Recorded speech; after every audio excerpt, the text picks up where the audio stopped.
A paz do Senhor, amém? Glória a Deus. Quero te convidar a abrir a palavra do Senhor em Apocalipse, capítulo 5. Louvado seja o nome do Senhor Jesus. Oh glória. Exaltado seja o teu nome, Senhor. Aleluia. Apocalipse 5, verso 5. Vou ler apenas um versículo, pode ficar como você está, se você preferir. A Bíblia diz assim: quem encontrou o Apocalipse 5:5, diga glória. Mais baixinho um pouquinho. Então, um dos líderes me disse: não chore. Olhe, o leão da tribo de Judá, a raiz de Davi, conseguiu a vitória e pode quebrar os 7 selos e abrir o livro. É assim que está na sua Bíblia? Pode se sentar. É assim que está na sua Bíblia? Um dos líderes me disse: não chore. Olha aqui. Não chore, olha aqui. O leão da tribo de Judá está aqui. E ele disse: o leão da tribo de Judá, o descendente de? Ele está aqui. E ele conseguiu vitória. E ele pode abrir. Na minha Bíblia está quebrar. Aqui está abrir o livro e desatar os seus 7 selos. Talvez você vai dizer: pastor, eu não entendi nada. Mas eu quero te convidar a fechar os olhos um instante. Em nome de Jesus.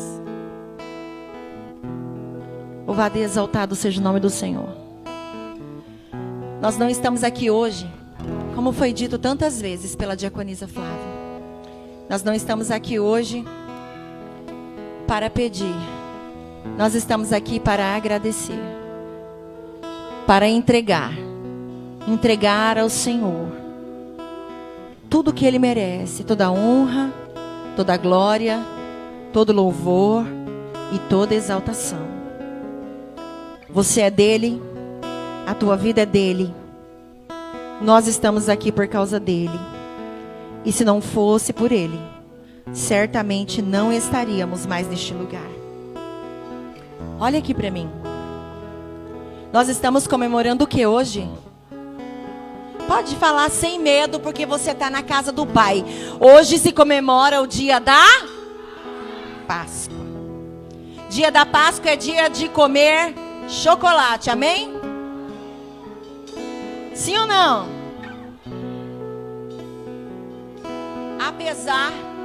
Apesar do mundo ter colocado o coelho como símbolo, nós temos como símbolo da Páscoa um cordeiro, amém? A festa, uma das festas mais importantes para nós cristãos, para nós, povo de Deus, é justamente a Páscoa, que é o símbolo de quando Jesus venceu a morte. Mas eu quero voltar com você que pensa que a Páscoa existe porque Jesus morreu no dia da Páscoa. Você que pensa que a Páscoa foi instituída no dia que Jesus morreu. Eu quero trazer você um pouquinho mais para trás. A Bíblia vai contar uma história para nós. Em Êxodo capítulo 12. Vai dizer que o povo de Deus estava preso no Egito. E aí a Bíblia continua contando, dizendo o seguinte: Deus apareceu a Moisés e disse para Moisés: manda o povo pegar um cordeiro sem defeito. Fala para o povo matar o cordeiro. E fala para o povo comer esse cordeiro. O sangue do cordeiro, quando ele for morto, olha para mim, presta atenção, deve estar numa bacia. A instrução de Deus para Moisés. Quero que as irmãs ajudem com as crianças, quem puder, tá? As irmãs que estão de lenço lilás, que puder ajudar com as crianças. Para os pais prestarem atenção. O sangue que tiver na bacia, Moisés, você vai dizer para o povo pegar um isopo, molha e vai lá na porta e passa assim o sangue, passa assim e passa aqui.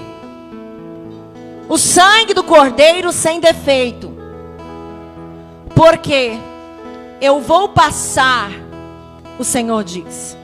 Ele diz: eu vou passar e eu vou trazer morte sobre os primogênitos.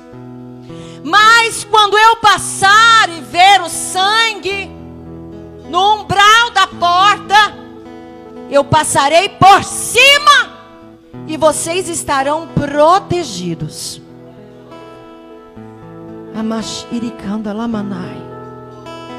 Assim fez o Todo-Poderoso. Assim fez o Alfa, o Ômega. Assim fez o grande Eu Sou. O povo obedeceu. O sangue do cordeiro estava no umbral. E o espírito da morte naquela noite passou sobre o Egito. Passou sobre as casas dos israelitas. E passou matando os primogênitos dos bois, dos cavalos, dos egípcios. Mas todos os primogênitos dos israelitas estavam seguros dentro de casa. O Senhor havia dito: não coloque o teu nariz para fora de casa nessa noite, que eu vou passar matando. Eu não quero nenhum israelita fora de casa nessa noite. O espírito da morte vai passar. Mas por causa do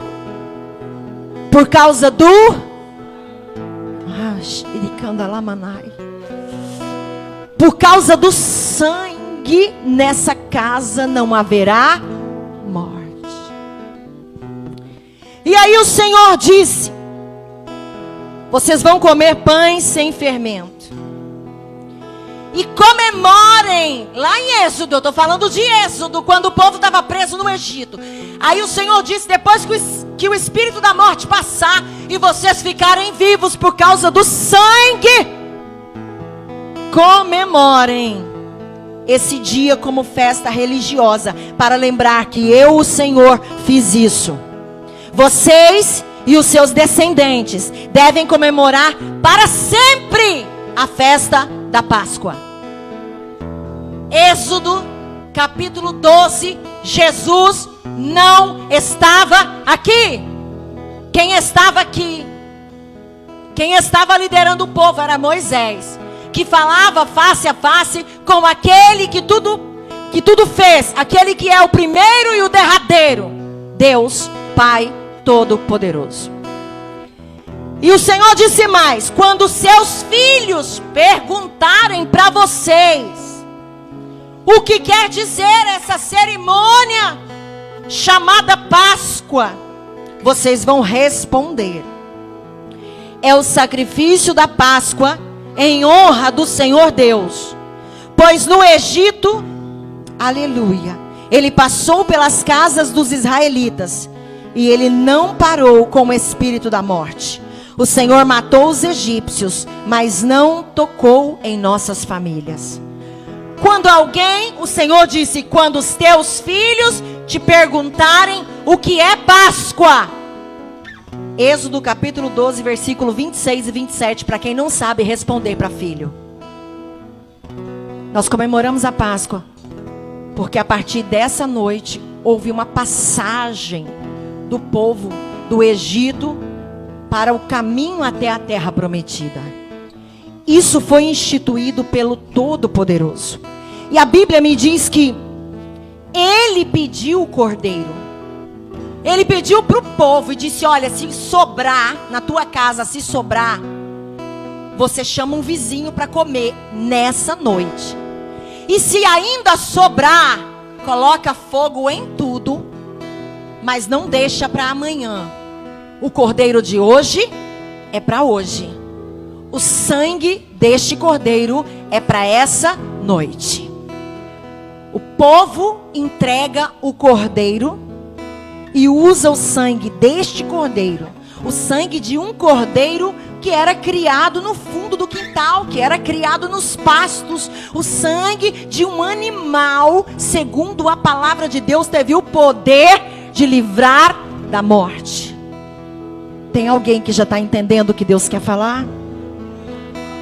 Mas aí chega o momento que o Todo-Poderoso, o Alfa, o Ômega, Ele mesmo prepara o cordeiro. Depois de tudo que aconteceu na Bíblia Sagrada, Ele mesmo prepara o cordeiro, porque Isaías disse que ele viria. Isaías disse que ele seria rejeitado. Isaías disse que lá no madeiro não teria nenhuma formosura.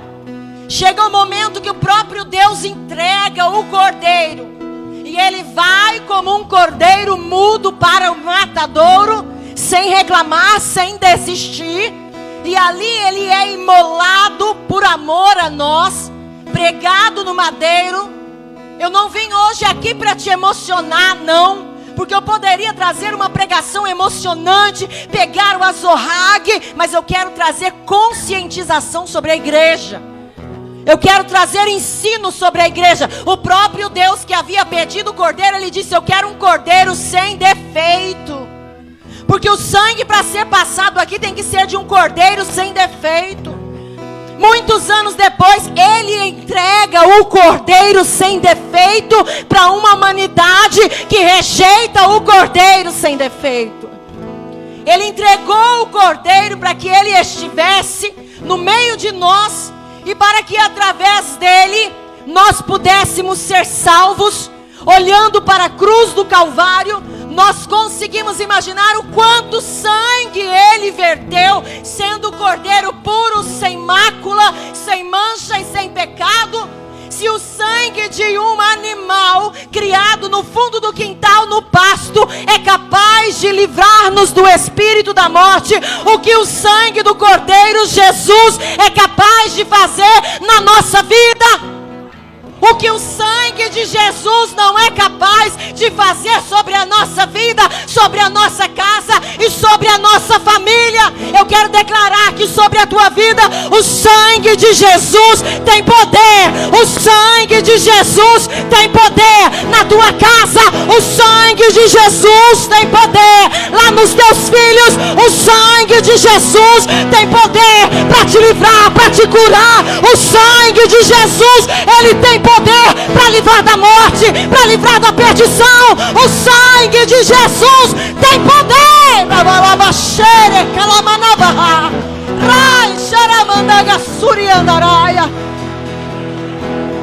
Aleluia.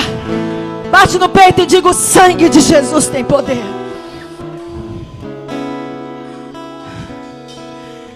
Deus não disse: corre lá na cruz, molha a toalha e passa de novo. Não precisa mais. Não precisa mais. A única coisa que a gente precisa fazer é crer. O único trabalho que você tem, que eu tenho, é crer. É crer que Ele era o Messias. É crer que Ele veio. É crer que Ele pisou aqui. É crer que Ele foi crucificado e sepultado. É crer que na porta do sepulcro tinha uma pedra gigante, mas de repente alguém passa por ali, vê a pedra removida, um anjo gigantesco assentado em cima daquela pedra. Alguém olha e não entende. Os soldados brancos parece que estavam mortos, e de repente elas olham, o anjo diz: está procurando entre os mortos aquele que vive, aquele que reina, aquele que é e aquele que será para todo sempre. Ele não está aqui, ele ressuscitou.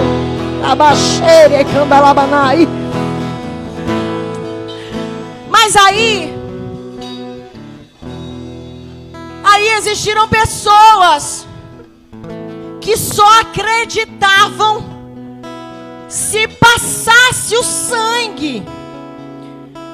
Ainda existem pessoas que matam cordeiros, galinhas e etc. para usar o sangue, porque acreditam naquilo que podem apalpar, mas não acreditam no sangue de Jesus que verteu na cruz do Calvário. E o tempo foi passando e as pessoas começaram a perder, justamente a perder Jesus, porque Jesus é a nossa única esperança. Com o passar do tempo, a igreja já não é mais a igreja de outrora. A igreja que tinha sede de ganhar almas para o reino desse Jesus, desse Cordeiro, já não tem mais essa sede. A igreja que tinha pavor, pânico de desagradar ao Senhor, já não tem mais esse temor.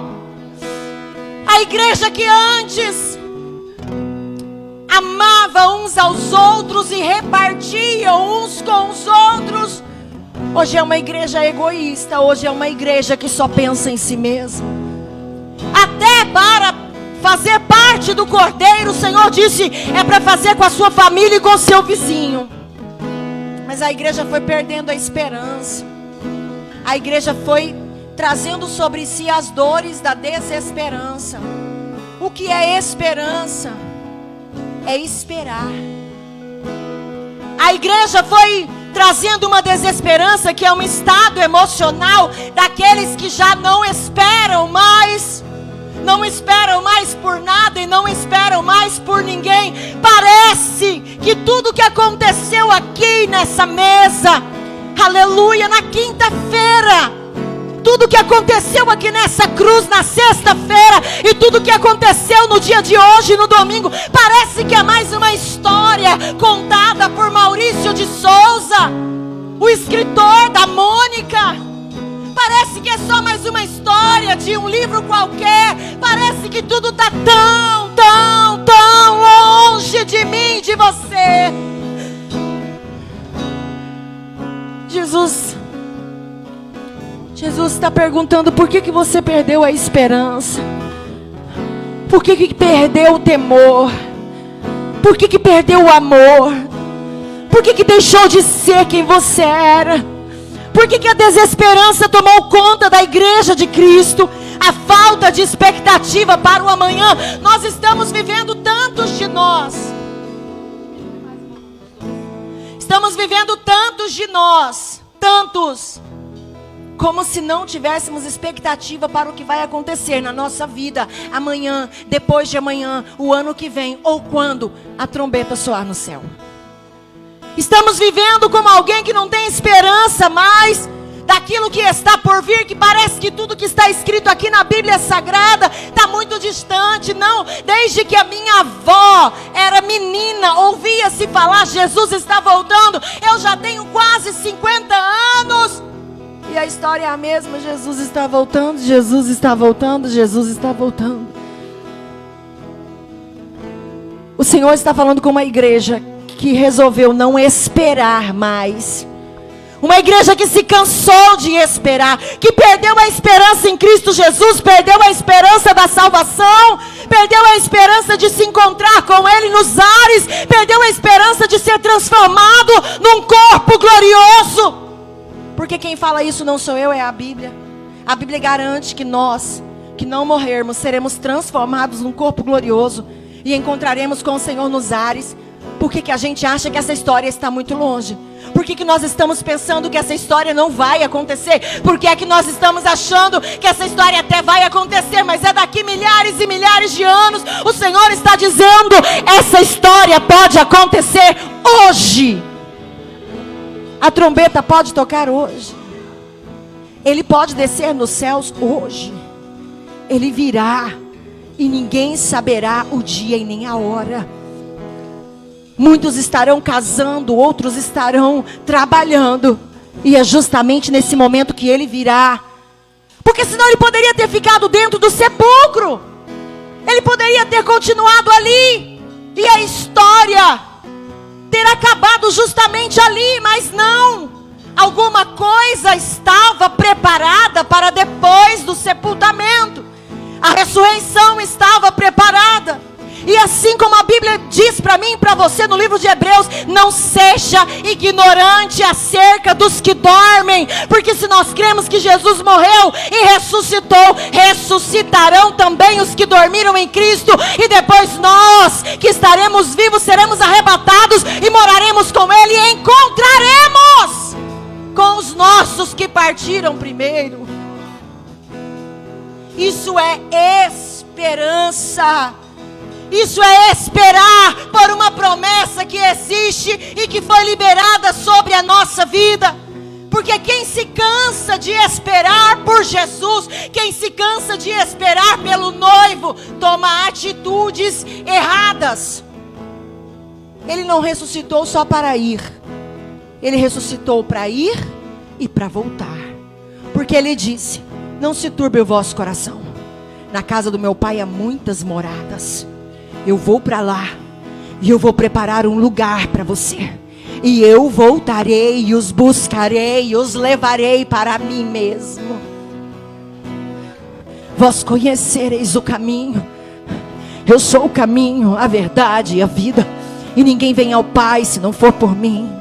Ele disse: eu vou, mas eu vou voltar e eu vou te buscar. E quem se cansa de esperar, volta para trás.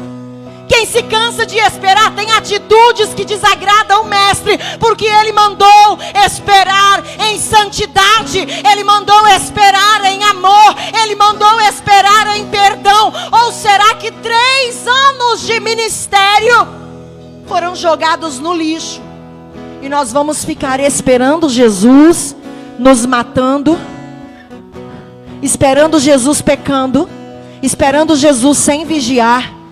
Ele vai voltar e nós não subiremos com Ele. Quem cansa de esperar, muitas vezes volta para trás. Quem cansa de esperar, sai da santidade. Quem cansa de esperar, não se preocupa em ter paz, em perdoar. Quem cansa de esperar, simplesmente desiste de tudo que viveu até aquele presente momento.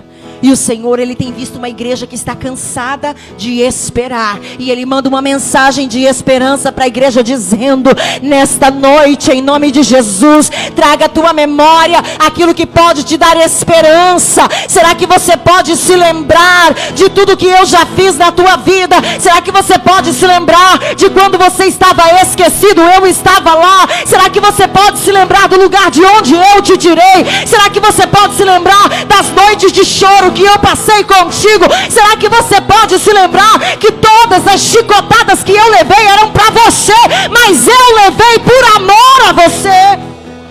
Aleluia.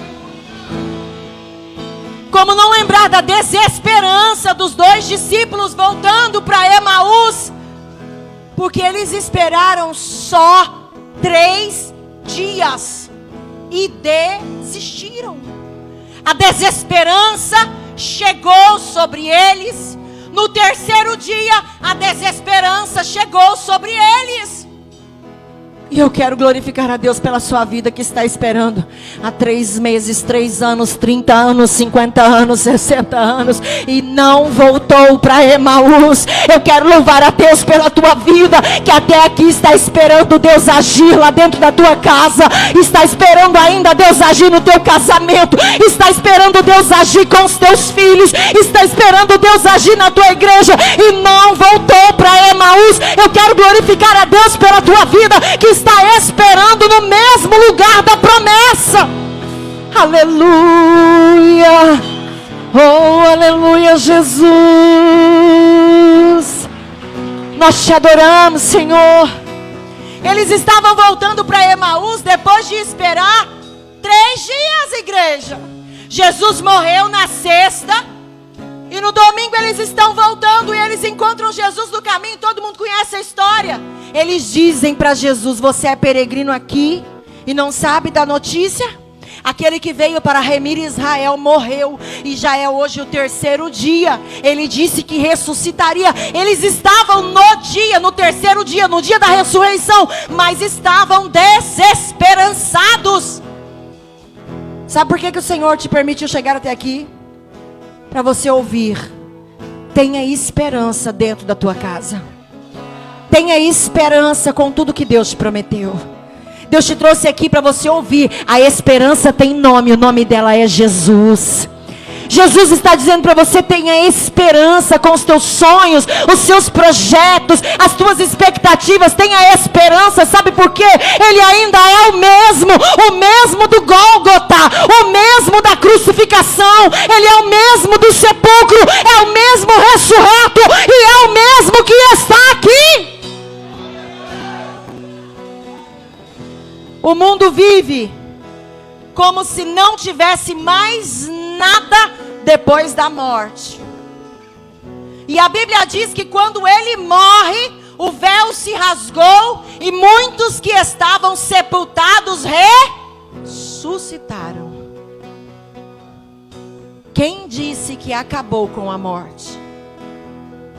Não conhece o nosso Deus. Quem disse que a morte é o fim para um cristão não conhece o nosso Deus. A gente só espera as pessoas que a gente acredita. Se você me disser, me espere 2 horas da madrugada na porta da tua casa. Se a missionária me disser, me espere nessa madrugada às 2 da manhã na porta da tua casa, eu vou esperar, porque eu acredito nela, na palavra dela. A gente só espera quando a gente acredita. E se a gente não acreditar, a gente vai voltar para Emaús 1, 2, 3, 10, 100 vezes. E Jesus agora tem que enviar o Espírito Santo lá em Emaús 1, 2, 100 vezes. Para buscar quem desistiu de esperar.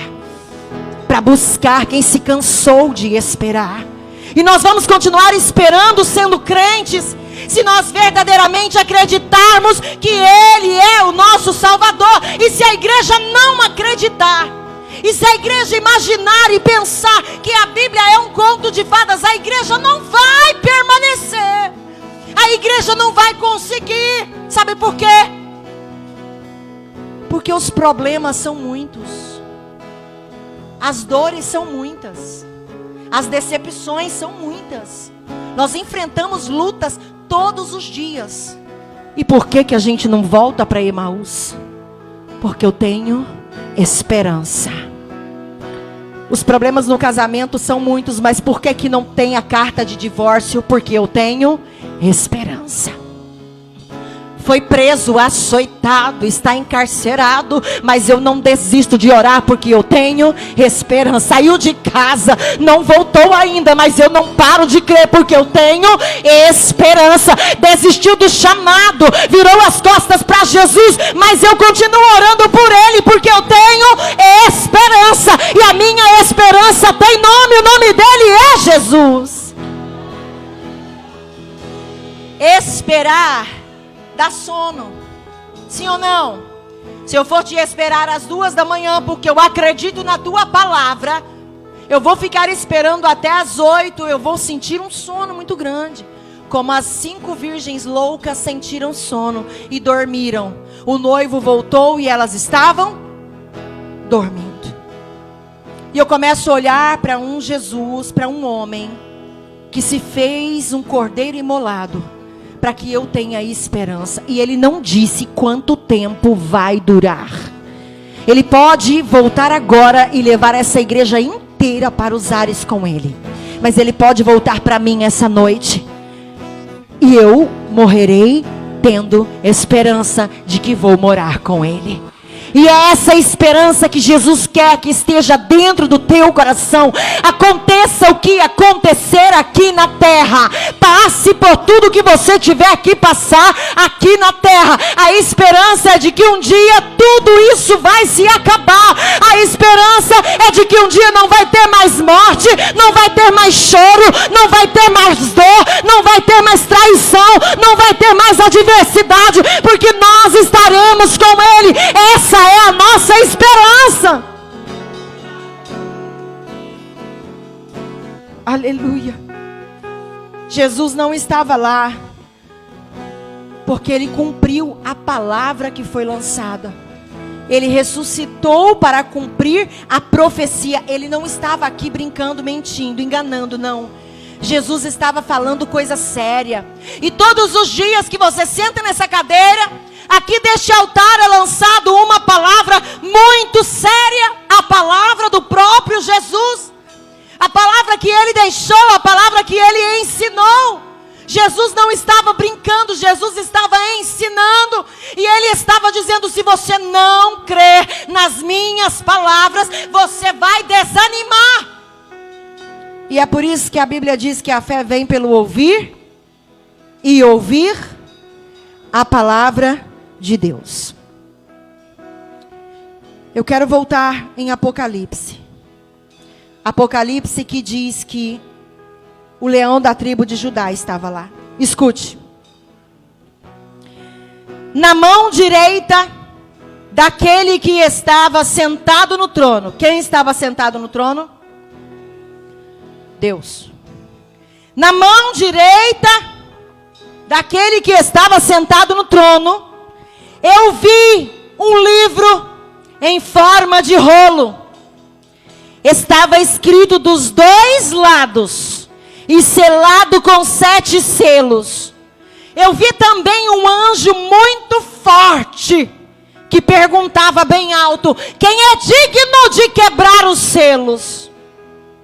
Mas não tinha ninguém para abrir o livro, nem no céu, nem na terra, nem debaixo da terra, que pudesse abrir o livro para ver o que estava escrito. E eu chorava muito, porque não podia achar ninguém que fosse digno de abrir o livro e de ver o que estava escrito lá. Então, um dos anciões me disse: não chore. Olha, o leão da tribo de Judá está aqui, a raiz de Davi. Ele conseguiu a vitória e ele pode quebrar os 7 selos e abrir o livro. Então, preste atenção nessa visão. Eu vi um cordeiro de pé no meio do trono, rodeado pelos 4 seres vivos e pelos líderes. Parecia que o cordeiro havia sido oferecido em sacrifício. Ele tinha 7 chifres, 7 olhos, que são os 7 Espíritos de Deus que foram enviados para o mundo. O cordeiro foi, pegou o livro da mão direita daquele que estava sentado no trono. Quando ele fez isso, os 4 seres vivos e os 24 líderes caíram de joelho diante dele. Cada um tinha nas mãos uma harpa e algumas taças de ouro cheias de incenso, que são as orações do povo de Deus. Você está entendendo? Quando Jesus toma o livro nas suas mãos, oh, aleluia, os anciões levantam a taça,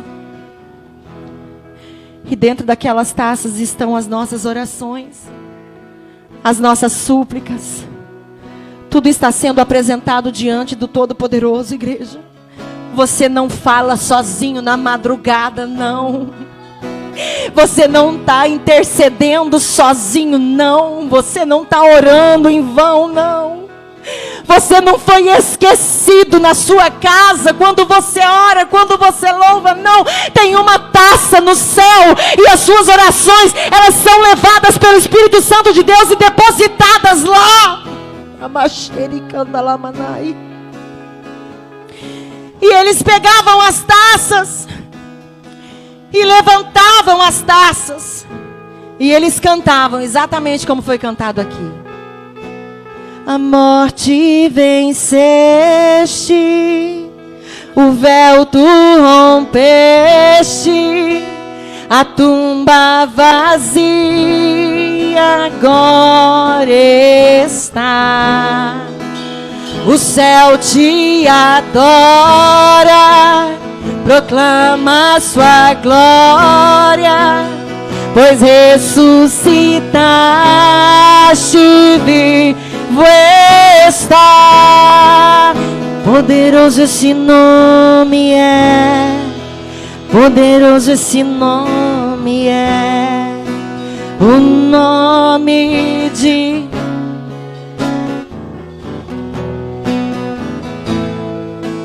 Poderoso esse nome é, poderoso esse nome é, o nome de Jesus. Jesus. Diga: meu rei. Eles começaram a cantar dizendo: ele venceu a morte, ele tem vitória. Sabe por quê? Ele desceu, ele pegou a chave da morte. Ele venceu a morte, ele veio com vida, ele ressuscitou e ele está aqui. Os anjos começaram a cantar, aleluia. Ele ressuscitou, o véu se rompeu e ele está vivo. O nome dele está acima de todos os nomes e o nome dele é poderoso, Conselheiro, Príncipe da Paz, Jeová Jireh, Jeová Rafá. Ele é o Alfa, é o Ômega, raiz de Jessé, leão da tribo de Judá. O nome dele é Jesus. O teu nome é Jesus. Tu é agora acima de todo nome. Diga: oh, quão lindo esse nome é. Oh, quão lindo esse nome é. De quem? O nome de Jesus, meu rei. Oh, quão lindo esse nome é. Maior que tudo ele é. Oh, quão lindo esse nome é. O nome de Jesus.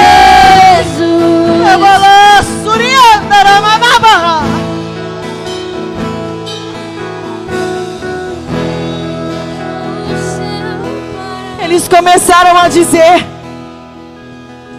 tu és digno de pegar o livro e quebrar os selos, porque você morreu na cruz. E por causa da tua morte compraste para Deus as pessoas de todas as tribos, de todas as línguas, de todas as nações. E por causa da tua morte, tu fizeste com que essas pessoas fossem um reino de sacerdote que servem a Deus e governarão. A igreja vai governar, a igreja vai reinar, a igreja vai governar com Cristo.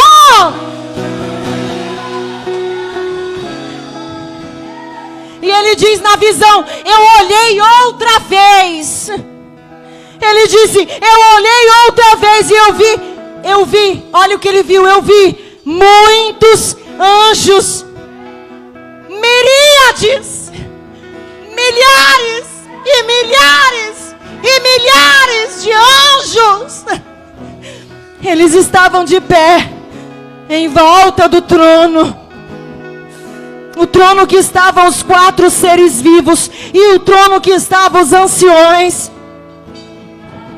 E eles cantavam com uma voz bem forte, que dizia assim: digno de glória e louvores, levantamos nossas mãos, te adoramos, ó Senhor, digno de glória. Os anjos cantavam: e louvores,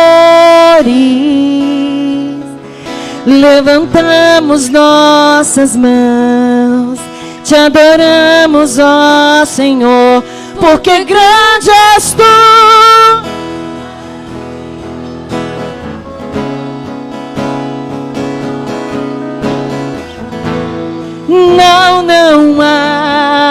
Não há outro igual a ti, porque grande és tu, maravilhas fazes tu, não há outro além de ti, não há outro igual, Jesus.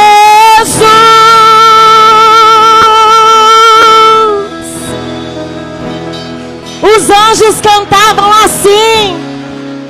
Eles começaram a adorar dizendo: digno de glória Ele é, digno de louvores Ele é. Milhares e milhares e milhares de anjos só adorando, só adorando. Eles adoravam o Senhor Jesus na beleza da tua santidade. E toda a miríade de anjos declarava: santo, santo, santo, santo. Ele é santo, Ele é santo, santo, santo.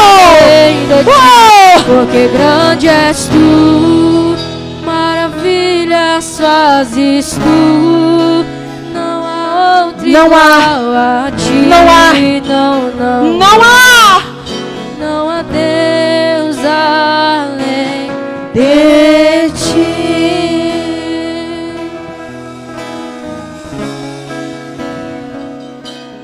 Os anjos adoram. Os anjos adoram a Jesus. E o que é que nós estamos fazendo aqui? Eu quero te convidar a adorar Jesus a partir de hoje diferente. Eu quero te convidar a adorar Jesus a partir de hoje de uma forma extravagante. Eu quero que o cheiro da tua adoração, ela seja uma adoração extravagante, que quando chega no céu, o anjo vai dizer: ei, é ela que está adorando lá embaixo. Eu conheço essa adoração, ela é extravagante. A adoração extravagante é aquela que pega o vaso de alabastro, sem se importar com quem está falando ao redor, sem se importar com o julgamento. Adoração extravagante é aquela que desce, aquela que vai pro pé, aquela que adora com tudo que tem, com o melhor que tem. É aquela que o lugar mais alto é os pés de Jesus, é os pés da cruz. Recebe adoração extravagante. Seja um adorador extravagante. Quão lindo esse nome é, o nome de Jesus, meu Rei. Oh, quão maravilhoso é, maior que tudo Ele é. Oh, quão maravilhoso é o nome de Jesus. Então, disse João,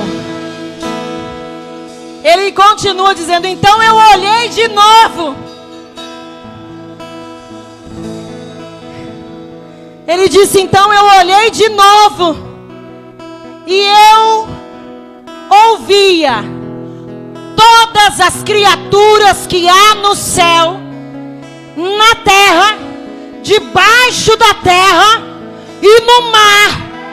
Todas as criaturas do universo, eles cantavam e adoravam o leão da tribo de Judá. Ele disse: eu vi todas as criaturas na terra, no céu, debaixo da terra e no mar. Todas as criaturas adoravam o Senhor. E nesse momento, Ele estava sentado no trono. E como na visão de Isaías, como na visão de Isaías, ele viu assentado no trono, e ele via os anjos que adoravam sem cessar. Aquele que pisou aqui na terra, aquele que te ama incondicionalmente, sabe? Aquele que te ama incondicionalmente, ele é adorado por todos os anjos e será adorado por todas as criaturas. Esse que é adorado com tanta grandeza, conhece você pelo nome, te ama incondicionalmente. Alguém tão importante no céu e na terra, ele fala meu nome, ele fala o seu nome. Alguém tão adorado, tão exclusivo, tão poderoso, ele dá ordem aos anjos a teu respeito. Será que você entende o tamanho desse amor? Ele poderia se contentar com a tua adoração, com os anjos o adorando, ele poderia ficar confortável. Mas a Bíblia diz que os olhos dele estão sobre essa terra, procurando os verdadeiros adoradores, os que o adoram em espírito e em verdade. Ele poderia estar confortável, mas a Bíblia me diz que ele não dorme, ele não tosqueneja, só para não te perder de vista. Ele poderia estar confortável, mas ele está o dia inteiro, a noite inteira, com os olhos sobre você, só porque ele te ama.